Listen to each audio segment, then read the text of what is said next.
ગાંધીનગરમાં સીએએ સંદર્ભે અભિવાદન કાર્યક્રમ યોજાયો। સીએએ બિલના લાભાર્થી નાગરિકોએ ગૃહ રાજ્યમંત્રી હર્ષ સંઘવીનો આભાર માન્યો। દરેક જિલ્લામાંથી આવેલા શરણાર્થીઓ જેમને નાગરિકતાનો લાભ મળ્યો છે તેમણે સરકારનો આભાર માનીને હર્ષ સંઘવીનું અભિવાદન કર્યું। પાકિસ્તાન, બાંગ્લાદેશ, અફઘાનિસ્તાન અને અન્ય દેશોના નાગરિકોને સીએએ બિલથી ભારતની નાગરિકતા મળતા રાજ્ય સરકારનો આભાર માન્યો છે।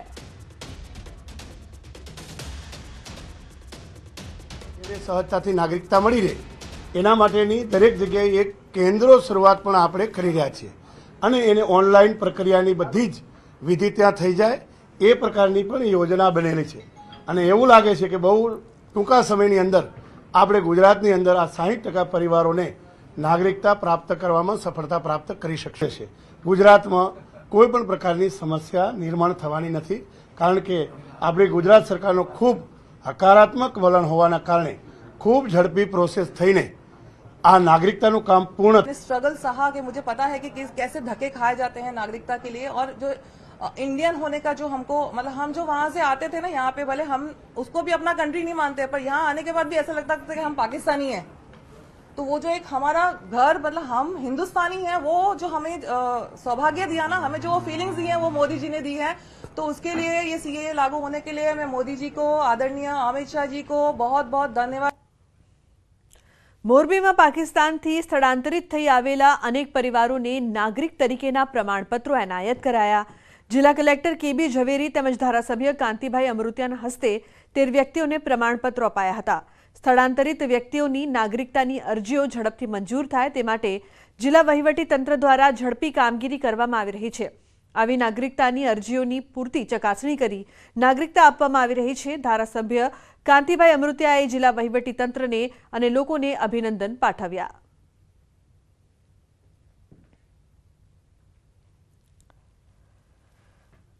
विविध पदाधिकारी हस्ते आज आप मोरबी जिला कलेक्टर ऑफिसमांथी जे तैयार थया छे ए सर्टिफिकेटनुं आज वितरण करवामां आव्युं। आपणे राखी दे अहींया आपी दઈએ कि जेटલું થાય એટલું। એટલે કાલ સાંજે જ નિર્ણય લઈને તાત્કાલિક આજે 13 જણાને અહીંયાની સિટીઝન મળી છે અને અહીંના નાગરિકત્વનો પત્ર એમને આજે અમારા અધિકારી સાથે રહીને રાજકીય રીતે અને તમામે એક 13 જણાને એને કાયમી અહીંયા રહેવા માટેનો એનો પત્ર આપી દીધો છે। થરપારકરથી 10 વર્ષ થયા અહીંયા આવ્યા છીએ। અમને આજે સિટીઝનશીપ મળી રહી છે તેની ખૂબ ખુશી થાય છે। અમારા વડાપ્રધાન શ્રી નરેન્દ્રભાઈ મોદી તેમનો આભાર માનીએ છીએ। અમને આ નાગરિકતા આપવા માટે ખૂબ ખૂબ આભાર। તો લોકસભાની ચૂંટણી પહેલા ભાજપમાં ભરતી મેળો। જૂનાગઢ ભાજપમાં મોટા પાયે ભરતી મેળો। માણાવદરના પૂર્વ એમએલએ આજે કરશે કેસરિયા। વંથલીમાં પૂર્વ કોંગ્રેસ ધારાસભ્ય કેસરિયા કરશે। પૂર્વ ધારાસભ્ય અરવિંદ લાડાણી કરશે કેસરિયા। કોંગ્રેસના જિલ્લા પંચાયતના સદસ્ય પણ કેસરિયા કરશે। જિલ્લા પંચાયતના સદસ્ય ધર્મિષ્ઠા કામાણી ભાજપમાં જોડાશે। ભાજપના ભરતી મેળામાં મોટી સંખ્યામાં આપના કાર્યકરો પણ કેસરિયા કરશે। તો મંથલી માર્કેટયાર્ડમાં કાર્યક્રમ પ્રદેશ ભાજપ પ્રમુખ સીઆર પાટીલના હસ્તે કેસરિયા કરશે। 5મી ફેબ્રુઆરીએ માણાવદરના કોંગ્રેસના એમએલએ અરવિંદ લાડાણીએ રાજીનામું આપ્યું હતું। આ કાર્યક્રમમાં વિસાવદરના પૂર્વ ધારાસભ્ય હર્ષદ રીબડિયા, ભૂપત ભાયાણી, જૂનાગઢ ધારાસભ્ય સંજય કોરડિયા, પૂર્વ ધારાસભ્યો, પૂર્વ સાંસદ હરિભાઈ પટેલ સહિતના આગેવાનો હાજર રહ્યા છે।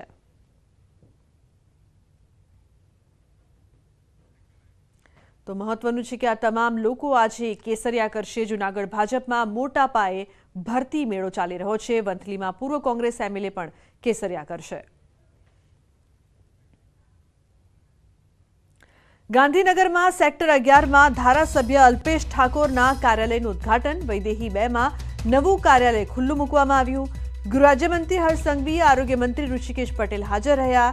રાજ્યમાં ડ્રગ્સના દૂષણ ડામવા થઈ રહેલી કામગીરીની અલ્પેશ ઠાકોરે પ્રશંસા કરી। અમદાવાદ પૂર્વના ભાજપ ઉમેદવાર હસમુખ પટેલે અલ્પેશ ઠાકોર પર નિવેદન આપ્યું। અલ્પેશ ઠાકોરને આ બેઠકની તાકાતનો અંદાજ નથી। અલ્પેશભાઈ અહીં 1.5 વર્ષથી આવ્યા, હું 5 વર્ષથી છું।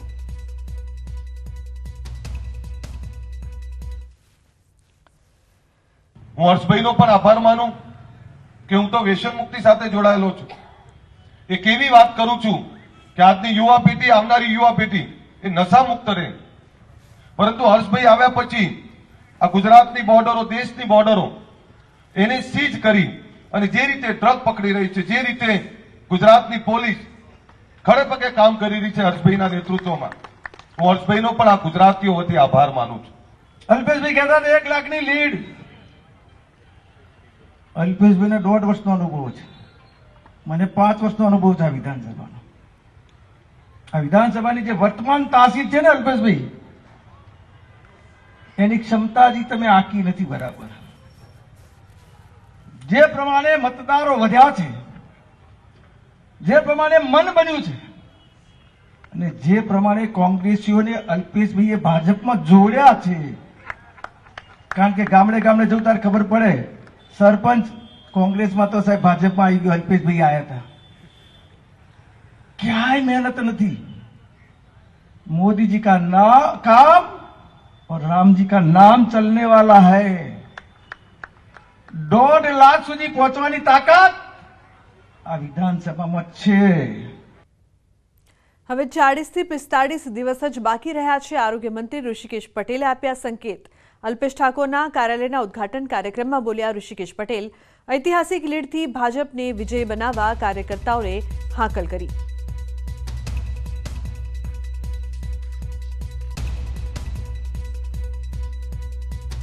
આપ સૌ બિલકુલ તૈયાર છો. હવે 40 દિવસ બાકી છે, 40-45 દિવસ. અને ભારતીય જનતા પાર્ટીનો કાર્યકર્તા હંમેશા ચૂંટણી ના હોય તો પણ નાના મોટા કામ, કોઈ ગંગા સ્વરૂપા માતા હોય તો એને વિધવા પેન્શન અપાવવાનું કામ, PMJY કાર્ડ અપાવવાનું કામ, નળ, રેશન કાર્ડ, અનેકવિધ કામો સાથે આ કાર્યકર્તા હંમેશા સંકળાયેલો હોય. એક કાર્યકર્તા 25-50 એના બૂથમાં નાની મોટી સહાય અને મદદ કરવા ગયો હોય ત્યારે આ જે સેવાની તાકાત છે, અને એ સેવાની તાકાત એ સરકારી યોજનાઓના માધ્યમથી તમે તમારા ખોળામાં ઝીલો છો, એ આશીર્વાદ તમે મેળવો છો. અને એ આશીર્વાદને હવે ફરીથી આપણે સૌ આદરણીય નરેન્દ્રભાઈને ભૂતકાળમાં ન મળી હોય એવી સીટો સાથે જીતાડવાનો સંકલ્પ દેશે કર્યો છે. સમાચારનો પ્રવાહ યથાવત રહેશે. હાલ રોકાઈશું એક બ્રેક માટે. આપ જોતા રહો news 18 Gujarati.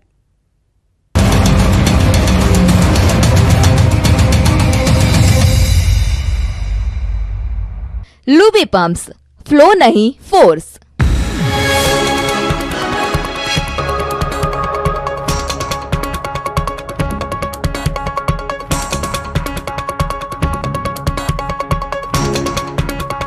Luby pumps, flow नहीं फोर्स. સીમા પર અને હિન્દી હાર્ટ બેલ્ટનું હાર્ટ કહેવાય. ગઈ વખતે પણ આ જ પરિણામ હતું. એમાં ગઈ 2014માં જ્યારે મોદી સાહેબ તો પહેલી વાર લડતા હતા ત્યારે પણ 27 સીટ લઈ આવ્યા હતા, 2 જ સીટ. એમાં એક જ્યોતિરાદિત્ય સિંધિયા હતા જે હવે આ બાજુ આવ્યા. મધ્યપ્રદેશનું રાજકારણ બહુ જ અલગ છે. તમે સમજો આ જે 83% આંકડો છે ને, કદાચ તમે એ 1 વર્ષ પહેલા પૂછ્યો હોત ને તો કદાચ 5-10-20% ઓછા હોત. પણ લાડલી યોજના જેના થકી આખી આ સરકાર પલટાઈ ગઈ. ભલે મામા શિવરાજ મામા નું બહુ જ એમ જેને કે એન્ટી ઇન્કમ્બન્સી પણ કહી શકાય, પણ આપણે બી ચર્ચા કરી હતી એ વખતે મધ્યપ્રદેશમાં સરકાર બને ભાજપની એવી કોઈ ભીતિ આપણને દેખાતી નહોતી. તેમ છતાં બમ્પર વિજય મળ્યો. તો એ કંઈક ગ્રાસરૂટ લેવલની વાતો બહાર આવી. અને હવે તો મામા પોતે લોકસભા લડે છે. કાલે આ જ મામા કદાચ કેબિનેટમાં મંત્રી પદે બેઠા હશે. તો આ બધી પરિસ્થિતિના હિસાબે અને મેં કીધું હિન્દી હાર્ટબેલ્ટ છે. ગુજરાત, રાજસ્થાન, મધ્યપ્રદેશ, છત્તીસગઢ, હરિયાણા, ઉત્તરાખંડ, હિમાચલ, આ 5-7 રાજ્યો એવા છે કે જે કદાચ પાક્કા પાયે હિન્દુત્વના રંગે રંગાઈને પછી આ વોટમાં એ કન્વર્ટ થતું હોય છે. ઇન્ડિયા ગઠબંધનના મુદ્દા બધા સાચા. મને એવું હતું મધ્યપ્રદેશમાં, કારણ કે કોંગ્રેસે જે રીતે પ્રચાર કર્યો, જે રીતે રાહુલ ગાંધી, પ્રિયંકા ગાંધીએ આરતી કરી હતી ઉજ્જૈનમાં જઈને, અને એ સિવાય એક સોફ્ટ હિન્દુત્વ, એ સિવાય મુદ્દાની વાત કરી હતી. કારણ કે મધ્યપ્રદેશમાં 2 સરકાર જોઈ છેલ્લા 5 વર્ષ. રાજ્ય સરકારની દ્રષ્ટિએ કમલનાથની સરકાર 1.5 વર્ષ જોઈ, ત્યારબાદ મામાની સરકાર. ત્યાં 4 ભાજપ છે. હું દર વખતે કહેતો ત્યાં 4 પ્રકારનું ભાજપ છે. એક મામાનું ભાજપ, એક રાજાનું ભાજપ એટલે જ્યોતિરાદિત્ય સિંધિયાનું, અને એક નારાજ ભાજપ. એક જ મિનિટ રોકી રહ્યો છું. કેરળને લઈને પણ બ્રેકિંગ સંદેશા આવી રહ્યા છે કે કેરળને લઈને પણ જાણકારી છે, કારણ કે મધ્યપ્રદેશની વાત કરતા હતા. સૌથી મોટા સર્વેમાં કેરળની જનતાનો મૂડ. હવે અહીંયા આગળ અમિતભાઈના ચહેરા પર સ્મિત આવે તેવી આશા. ન્યૂઝ 18 નો મેગા ઓપિનિયન પોલ કે જેમાં કેરળની 20 બેઠકમાંથી UDF ને 14 બેઠક મળી શકે છે, LDF ને 4 બેઠક મળવાનું અનુમાન અહીંયા આગળ પણ જોવા મળી રહ્યું છે. કારણ કે NDA ને 2 બેઠક મળવાનું અહીંયા અનુમાન છે. 2 બેઠક પણ તેઓ માટે તો નજીકમાં જ હશે 400 નો આંકડો પાર કરવા માટે, પરંતુ યુડીએફ મોટો રોલ અહીંયા આગળ ભજવશે અને તેને લઈને પણ સંજય સમજવું જરૂરી થઈ જશે કે જો 400 નો આંકડો પાર કરવો છે તો અહીંયા પણ ટાર્ગેટ કરવું પડશે. હવે સૌથી વધારે મહત્વની વાત હિરેનભાઈ તમારે એ પણ જાણવી સમજવી પડશે કે અહીંયા આગળથી કઈ રીતે આખું આ કરીને આગળ ચાલવું. હવે તમે આને પરિણામ માનશો કે હજી આને તમે ઓપિનિયન પોલ સાથે વળગેલા છો? પ્રશાંતભાઈનો એ જ સવાલ, અરે અમિતભાઈનો એ જ સવાલ. શૈલેષભાઈ, જો કેરલા જે છે એમાં કોંગ્રેસ ક્યાંય દેખાતી નથી, એના સાથી પક્ષો જે છે એ ક્યાંક ને ક્યાંક દેખાઈ રહ્યા છે. કોંગ્રેસનું અસ્તિત્વ તો સમગ્ર દેશમાંથી નાબૂદ નહીં, કોણ લડી રહ્યું છે ત્યાંથી એ તો જુઓ, કોણ લડી રહ્યું છે. અમિતભાઈ વધારે વિસ્તારથી વાત કરશે ને. પહેલી જે કોંગ્રેસની યાદી હતી એમાં પણ એમના દિગ્ગજોના નામ હતા, શશી થરૂર, રાહુલ ગાંધી. એ જ કહું છું કે શૈલેષભાઈ કદાચ એમના મનમાં ભારત એટલે કદાચ જે રાજ્યોમાં ભારતીય જનતા પાર્ટીની સરકારો હશે એ જ આગળના ભારતને કદાચ ઓળખવાની માંગતા કે જાણવાની માંગતા, એ અલગ બાબત છે ને. એટલે જ ત્યાં આજે પણ એમને રિઝલ્ટ નથી મળતું. આજે પણ ત્યાં મોદી લહેરની મોદી નામનો ઉપયોગ પણ નથી થતો. એવા રાજ્યો છે જેમનું ખાતું પણ સૌથી વધારે શિક્ષિત લોકો જે આ શિક્ષિત રાજ્યના લોકો, દેશના નહીં દુનિયાના શિક્ષિત લોકો જ્યાં છે ત્યાં આપકી બાર મોદી સરકારનું સ્લોગન દિવાલ પર તો નહીં, ત્યાં કોઈ છોકરાના મોઢે નહીં આવતું, ત્યાં કોઈ મોદી લહેર નહીં દેખાતી, ત્યાં આગળ કોઈ તમને હિન્દુત્વના નામે કોઈ એવું ખોટું મોકલી. મેં તમને કીધું જ્યાં શિક્ષિત લોકો રહે છે, જે આ દેશમાં શિક્ષિત વર્ગ છે, એ લોકો હંમેશા મુદ્દા આધારિત વોટિંગ કરતા હોય છે. નહીં, એ તો આખા દેશમાં છે, એ તો આખા દેશમાં છે. એટલે નહીં એવું નથી સિદ્ધાર્થભાઈ. જો હું આપની એ વાત સાથે સંમત નથી. કહું આપને મધ્યપ્રદેશનું હમણાં પ્રશાંતભાઈએ ઉદાહરણ આપ્યું કે જે રીતનું વિધાનસભાની ચૂંટણી પહેલા વાતાવરણ હતું, જે પ્રકારે ત્યાં આગળ જૂથવાદ હતો ભાજપમાં, તો કોઈ પ્રકારે ત્યાં આગળ એવું નતું દેખાતું કે મધ્યપ્રદેશમાં ભાજપની સરાય છતાં આવી પરિણામ આપણી સામે છે. હું કેરળની વાત પર આવું કે એમને હું એ જ યાદ દેવડાવું છું કે આ વચ્ચેની વાત નહીં, આપના ટર્નમાં બોલજો, આપના ટર્નમાં બોલજો, આપના ટર્નમાં બોલજો, આપ બોલી લો. ચલો એમના ટર્નમાં હું બોલી લઉં. કેરળ ફાઇલની પણ વાત કરવી જોઈએ. કેરળ ફાઇલ આપે બનાવેલી બધી ફાઇલ જોઈ છે, ફ્લોપ રહી છે. એ પણ યાદ કરવી. સરકારી તમામ સહાય આપો તો પણ પિક્ચરો ફ્લોપ ગયા છે. ચૂંટણી પહેલા હજુ બી અડધો ડઝન પિક્ચર બનાવી નાખો. ગાંધીની બદલે સાવરકર ને વીર બતાવવા માટેના પિક્ચરો પણ બનાવ્યા તમે. પણ આ દેશમાં ગાંધીનો જ ઇતિહાસ છે. આ દેશના જે ગાંધી છે એને દુનિયા ઓળખવાની છે. સાવરકરને તો કાયર, સાવરકરને તો કાયર, સાવરકરને તો માફીવીર અને સાવરકરને તો અંગ્રેજોના પેન્શન પર જીવનાર વ્યક્તિ તરીકે જ આ દેશ અને દુનિયાના લોકો ઓળખવાના છે. ઇતિહાસ ગમે તેવો બદલવા જાવ. અમિતભાઈ, એક સારા સમાચાર કેરળથી છે તમારા માટે. ઇન્ડીને લઈને 18 તમારી બેઠકો છે, કદાચ જેટલી બાકીના ઉપરના રાજ્યથી નથી એટલી તમે જે રીતે કહેતા હતા કેરળથી 18 બેઠકો છે. હવે આ કઈ રીતે જોઈ રહ્યા છો આપ એને લઈને? હું એ જ કહું છું, આજ પણ હું આપને એ જ વાત કહું છું કે અમે તો સંઘર્ષ કરીએ છીએ, ઘણા વર્ષોથી સત્તામાં નથી. અમે ક્યારે એવું અભિમાન નથી રાખ્યું કે અમે ક્યારે એવો હમ નથી રાખ્યો. અમે ક્યારે એવા આંકડા નથી આપ્યા ગપગોળા આપકી બાર 150 પાર, આપકી બાર 400 પાર. હું માનું છું ચૂંટણી પંચના કમિશનરે જે રીતે રાજીનામું આપ્યું છે એ અને આંકડાઓની ક્યાંક ઉલટ તપાસ કરવામાં આવે તો ઘણા બધા તથ્યો આ દેશની જનતા સામે આવશે.